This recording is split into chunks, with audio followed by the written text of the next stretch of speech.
Hi, I'm Karen K. Stone, and this is a special exhibit of my quilts at AQS QuiltWeek in Daytona Beach. If you'd like to walk with me, and we could just take a little tour of the quilts. I love this little corner because here I have two quilts. One is one of the oldest quilts that I've made, and one is the very newest. This one is from 1992. It was maybe one of my first entries in the AQS show in Paducah. It is a two-sided quilt made after reading an article by Emiko Toda-Loeb in American Quilter. And this is a quilt where it's a quilt-as-you-go technique from the inside, made from strips and strips of batting. And I was such a beginner when I made this quilt, I didn't know that it was hard.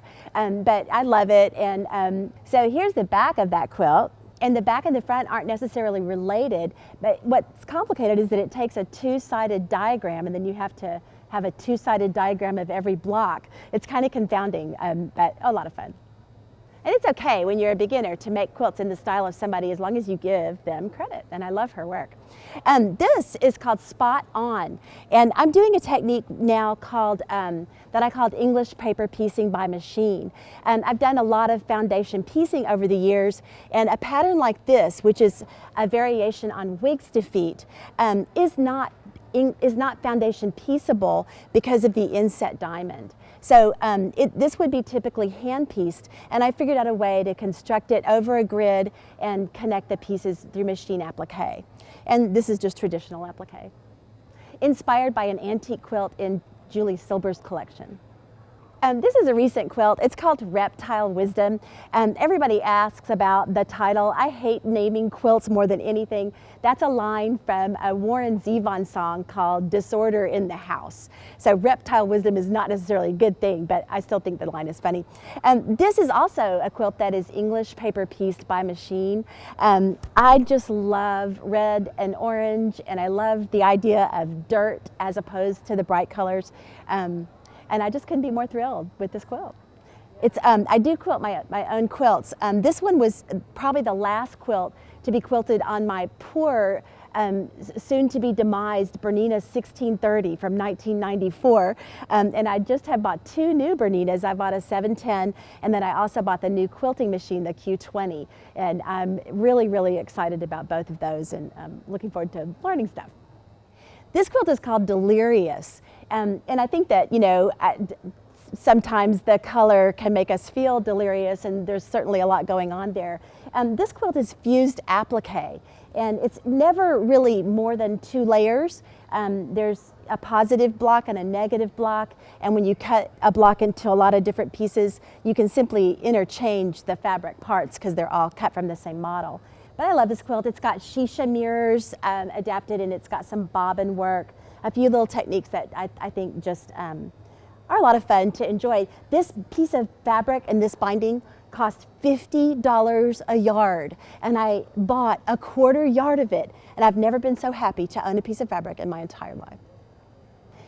This is my Indian orange peel quilt from 1995, and of all my quilts, I think that it stands up as perhaps my best work. I love it because as I was thinking about it and making it, it was inspired by an article that Gerald Roy wrote about orange quilts and how women who make orange quilts have maybe something more to say than just protecting and covering their beds for their families. But I love it, and I don't know what else to say about it. When I was making it, I was thinking about how women 100 years before are doing the same things that we're doing, only they did them in poor light with needles that weren't sharp, with any scraps of fabric that they could possibly find. And the world has changed a lot. I mean, obviously we've got great tools and wonderful fabric, but we're still doing exactly the same thing that women were doing 100 years and more ago. So there are a lot of reproductions in this quilt from that period of the 1890s, which is my favorite. On the other side here is a quilt from 2004. Cinco de Mayo, which is a variation on New York Beauty. I think that when I'm happy, I tend to work very, very neutral, and when I want to be happy, I tend to reach for happiness in these bright colors. So it's really a color wheel palette, and all of the variations in the patchwork are simply a result of having chosen more fabric than I had places to put them. So it's always good to respond to what the quilt needs, and maybe I did, maybe I didn't. Over here from 2009. This quilt is called Clam Session. And as a college student, I studied piano. And my great shortcoming was that I could play anything as a classical pianist and memorize, but I couldn't improvise. So I was useless in church or as a jazz musician. So in this quilt, I got to enjoy that aspect of improvisation in the fabric and in the design of the quilt. This was done over a period of 10 or more years by just having a file folder and some fabric and my applique kit and simply making things up in my lap whenever I happen to be in a guild meeting and they're talking about money and it's none of my business, or in a hotel room, wherever I happened to be, to use the time that I had available. And so by the time I got a big stack of them, it was simply just time to put it together for better or worse. And so it's called Clam Session. My ex-husband named it to honor that idea of improvisation in jazz. This quilt is called Anna Lark, and Lark is my older daughter's name, so I really made this quilt for her. She took one look at it and had outgrown it and just said, "Mom, really seriously, you're awesome, but no thanks." Okay, but this is kind of a whole cloth quilt with things just applied to the surface, raw edge or found fibers, and then the machine quilting holds down all the stuff that's here.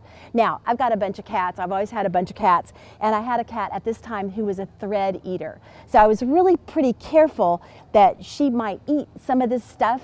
And so rather than throw it on the floor, I decided that I wasn't going to probably make another quilt like this. I decided I would just wrap it around my fingers and pinch it in the middle, cut the ends, and sew it down. And so I didn't realize that was going to happen. And Gerald Roy took a look at this quilt and he said, "Girl, it's got a boa. Well, your quilt is wearing a boa." But I think it's kind of fun. And it did keep the stuff off the floor and the cat away from the bed. This quilt is called ULS2, and that stands for Unusual Lone Star.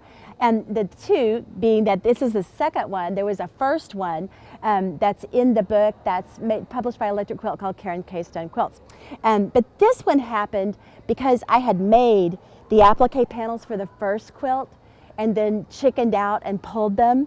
And so I had to make a second star in order to get my finished applique panels off the shelf. And in the time that happened between the first quilt and this one, of course, I had finished the quilt, but I kept shopping for fabric. So the first quilt had maybe 120 fabrics in it. This one has like, I don't know how many were on the table, but in the quilt are 594. And just the fact that I know that indicates how completely nerdy I am. But I think that this design endures for quilters and it keeps showing up in quilt shows just because it's a scrap quilt and it lends itself to so many different types of fabric, and it just allows us to do what we do best, which is shop and collect and then put the things together in a quilt. So thanks for joining me on a tour of my exhibit.